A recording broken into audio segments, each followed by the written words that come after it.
Et coucou, je te retrouve aujourd'hui pour une vidéo bullet journal. On va préparer ensemble le mois de mars dans mon carnet. J'ai choisi un thème cosy et printanier, mais je t'en parle plus en détail pendant la réalisation de mes pages. C'est parti!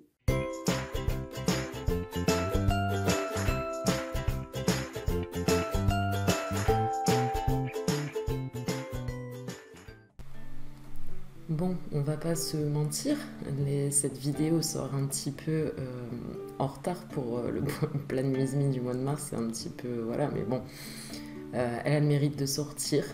J'essaye de lâcher prise, c'est-à-dire que je suis... Enfin là ça va mieux, mais j'étais dans un état de santé qui n'était plus acceptable pour le quotidien, donc j'ai pris beaucoup de temps pour moi, pour me reposer surtout.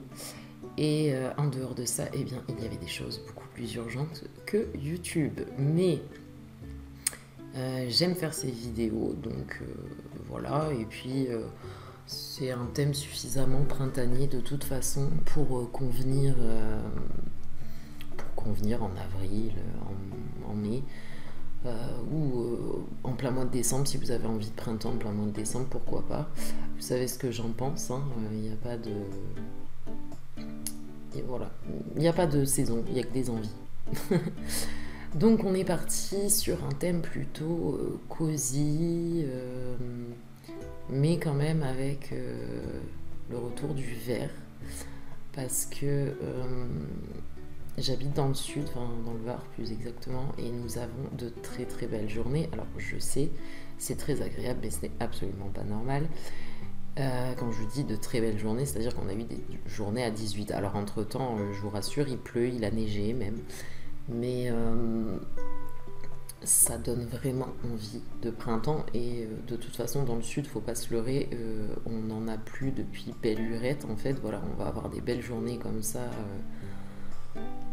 Entre deux coups de froid en mars-avril, mais on n'a plus vraiment de printemps. On se retrouve au mois de mai avec des chaleurs pas permises souvent, des chaleurs d'été, c'est un peu n'importe quoi. Donc voilà, ça faisait envie. C'est le retour aussi de la lumière, les jours qui s'allongent.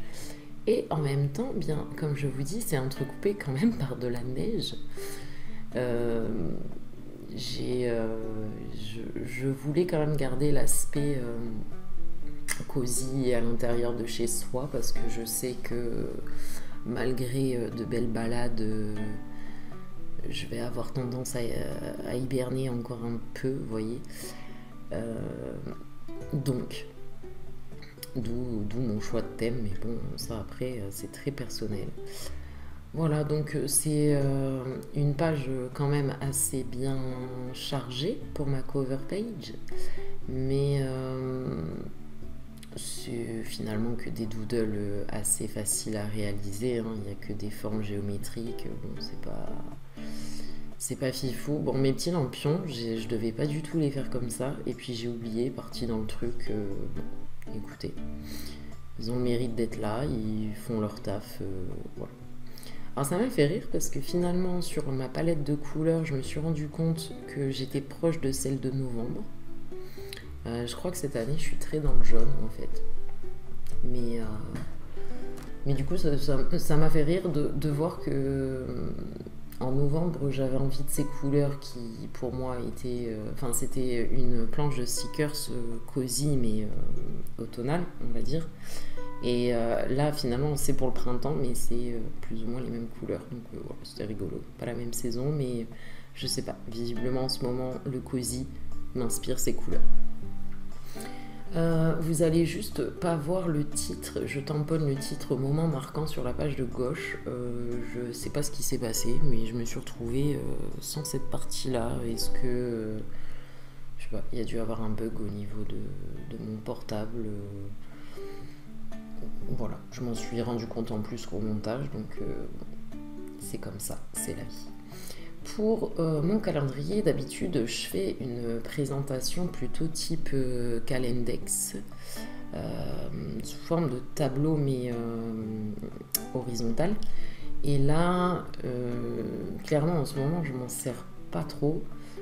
Et je pensais ne pas en avoir besoin en mars, ce qui est vrai pour le moment.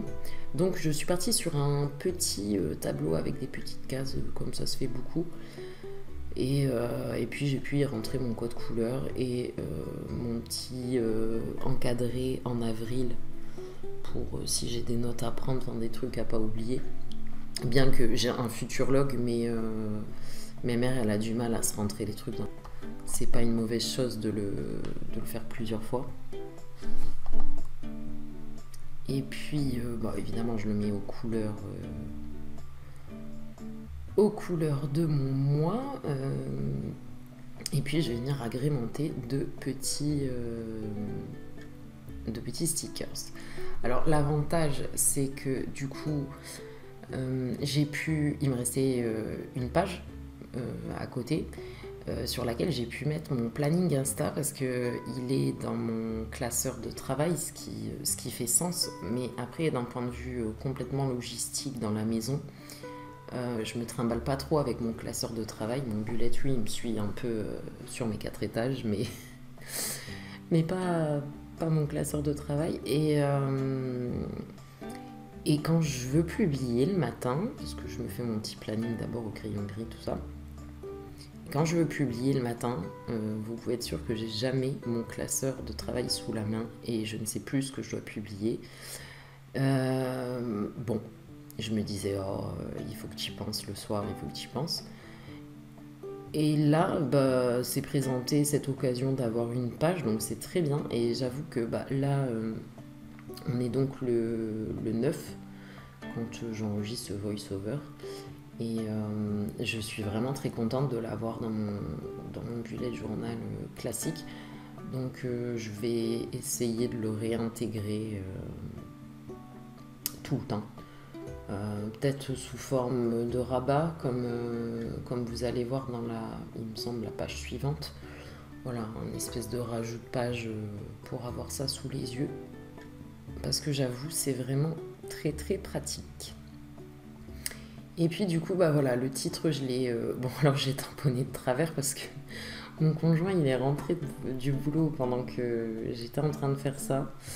Et je l'ai regardé, je l'écoutais et je regardais en même temps. Et puis du coup, comme je lui parlais, j'ai aussi fait un trait là où il fallait pas. Enfin bon, bref. De toute façon, j'ai fait pas mal de boulettes ce mois-ci, mais bon, c'est comme ça. Je peux pas toujours être concentrée au maximum.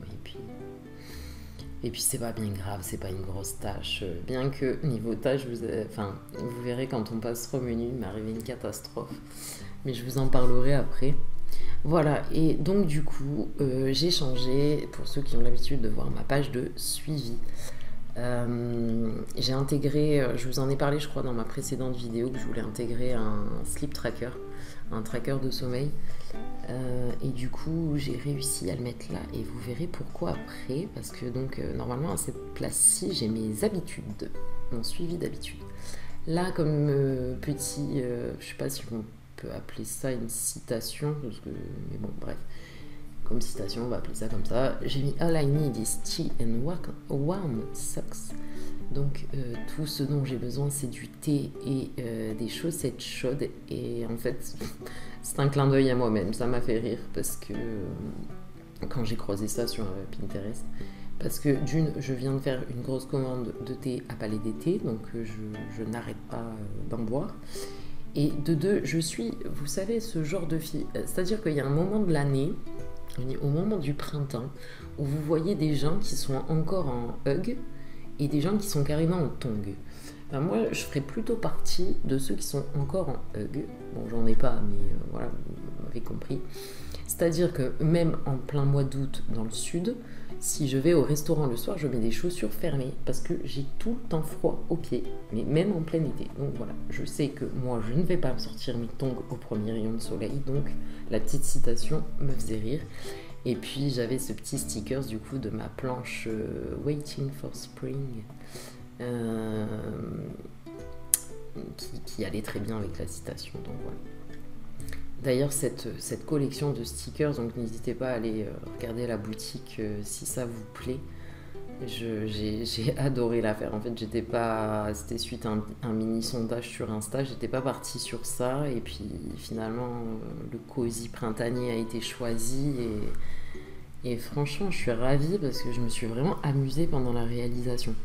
Alors, pendant que je vous parlais, du coup, voilà, on a vu le petit rabat que j'ai rajouté pour mes habitudes. Donc, c'est juste un morceau de papier collé avec du washi et du coup ça évite de gâcher une page pour un si petit finalement. Voilà. Et donc je vous disais que j'avais une catastrophe pendant la réalisation de mon menu. Donc vous voyez, il y a des taches au fur et à mesure où En fait, c'est des taches de gras. Ce qui s'est passé, c'est que quand j'ai voulu tamponner le titre, j'ai voulu mettre du nettoyant tampon sur mon petit morceau de soupe à la main. Et j'ai appuyé comme une folle. Et le bouchon, là, c'est un espèce de tampon. Il a volé et littéralement toute ma bouteille est tombée sur mes planches de stickers que j'ai là à côté du carnet. Sur mon carnet, ça aurait pu être pire. Ça s'est pas renversé sur mon carnet, ça a juste explosé. Donc c'est pour ça qu'on voit des marques là toutes grasses. Alors bon, maintenant que ça a séché et tout, je vous dis, ça n'a pas fait plus de dégâts, donc heureusement. Mais sur le moment, j'en avais partout sur le bureau, partout par terre. Par contre, sur mon sol, ça va parce que mon bureau, il est dans la remise et c'est un sol en béton classique. Il n'a jamais été carrelé ni quoi que ce soit. C'est quelque chose qu'on fera. Mais heureusement, parce que ça m'a laissé une énorme tache grasse que j'ai pas réussi à faire partir. Donc bon, comme le sol de toute façon est déjà dans un état lamentable, c'est pas grave. Mais ouais, ça aurait pu être catastrophique. Donc bon, ma bouteille était neuve et, et je n'en ai plus. Voilà, donc on a fait ensuite au linget de bébé. Ça marche aussi très bien. Il paraît que ça abîme les tampons. Ça fait des années que je fais à la lingette bébé. J'ai pas trouvé que mes tampons c'est plus abîmé que ça, mais bon, écoutez. De toute façon, en fait, c'est parce que de base, les lingettes bébé, c'est un produit que je n'utilise pas pour mon fils, déjà, d'un point de vue dermatologique. Et puis, c'est un produit que je n'utilise plus pour des raisons de toute façon écologiques. Donc là, je n'en avais plus et j'avais prévu le coup en m'achetant un nettoyant tampon. Bon, écoutez, je ne sais pas si vous avez une astuce écologique et économique. N'hésitez pas à m'en faire part pour nettoyer vos tampons. Nettoyer vos tampons au fur et à mesure parce que j'adore le résultat, mais c'est tellement laborieux sur tout un mois. Je suis désolée, j'ai mon lave-vaisselle qui a décidé de biper, c'est magnifique. C'est tellement laborieux sur tout un mois de tamponner tous les titres et de nettoyer les petites lettres au fur et à mesure. Bon, pas que l'encre elle sèche dessus. Alors si je dois les passer à l'eau savonneuse à chaque fois, me relever, changer de pièce, enfin bon, non, ça va pas le faire. Et coucou ma grosse tête. Ouais, sinon, dans la réalisation ce mois-ci, ça a été franchement un bon moment parce que je me suis pas pris la tête. Voilà, j'ai fait des cadres, des feuilles, j'ai collé des stickers. Vraiment, le plus long, ça a été de tamponner mes titres. Je vous jure, à la fin, j'étais au bout de ma vie. Mais surtout après l'histoire du nettoyant tampon renversé, j'avais un peu les glandes. Mais vraiment pas du tout difficile dans la réalisation, du coup. Là, on arrive sur la dernière double page mensuelle. Donc je fais mon petit bilan, je mets toujours cette phrase on fait le bilan calmement, se remémorant chaque instant. Pour ceux qui ont la ref, les vieilles comme moi. Et c'est une page que je sais pas pourquoi je faisais plus. Sûrement parce que je prenais plus le temps de la faire et pourtant qu'est-ce qu'elle est utile d'un point de vue développement personnel ouais. Donc je suis bien contente de l'avoir réintégrée. On va ensuite passer à ma semaine. Et pour ce mois-ci, j'ai voulu, suite à la vidéo des lectures du loup, c'est une méthode que je connaissais déjà, que j'avais déjà un peu testée d'ailleurs au mois de novembre. Mais j'ai eu envie de... En fait, j'utilisais peu mes dailies. dernièrement. Et donc, je me suis dit, je vais faire cette méthode qui s'appelle la méthode Alaster. Donc, normalement, c'est une méthode pour plutôt vous savez, les futurologues, il me semble, de base. Mais ça s'adapte aussi très bien aux semaines. Et en fait, il suffit juste de faire enfin, vous verrez après, mais comment ça s'appelle, juste une espèce de to-do list géante avec les jours de la semaine, et on va venir en fait plus ou moins cocher quel jour on a fait telle chose. Finalement, d'avoir abandonné mes délices, je me suis rendu compte que non, elles me manquaient beaucoup trop. Donc pour ceux qui me suivent sur Instagram, vous verrez sûrement passer parce que cette semaine j'ai fait donc moitié méthode Alaster, moitié délice. Voilà. Des fois, changer de méthode vous permet de vous rendre encore plus compte à quel point votre méthode de base vous convenait. Voilà. Donc c'est bien aussi. Mais hormis le fait qu'il manquait des délices, c'est quand même super pratique les jours où j'ai pas le temps, j'ai juste à cocher. Ça évite les répétitions aussi. Quand je fais pas la tâche, je vous dis un exemple, le réassort de la boutique, ça m'évite de le marquer 20 fois, de le reporter 20 fois. Voilà, c'est écrit à un seul endroit et voilà, ça fait gagner un peu de place. Du coup, avec la méthode Alaster, vous verrez plutôt sur Instagram, j'ai réussi à avoir de la place du coup pour d'autres informations, donc c'était pas plus mal. Là, donc j'utilise toujours mes stickers de la collection Waiting for Spring et aussi mes pastilles de la collection Boho qui vont bien ensemble. Soit dit en passant, il m'a manqué mes délices, mais j'ai beaucoup aimé la semaine passée dans cette disposition. Je sais pas, je m'y sentais bien, c'était frais, c'était le printemps, il y avait du soleil dehors, voilà. J'étais en kiff. Bon, pourtant, elle a rien de fifou, hein. Dans le tableau, en fait, c'est un tableau qui me sert à mettre la météo sur la case d'en dessous, et sur la case du dessus, soit mes tâches prioritaires à pas oublier, soit les événements, soit un petit doodle qui illustre ma journée quand j'avais rien à marquer. Là, j'ai écrit Real growth take place outside your comfort zone. Donc, comment dire, en fait, le fait de grandir doit te pousser à l'extérieur de ta zone de confort. Voilà. Donc, on se dirige déjà lentement mais sûrement vers le flip through des familles. Merci d'avoir regardé cette vidéo, d'être là jusqu'au bout. Je vous fais de gros bisous, à vos marques, prêts, puis jetez.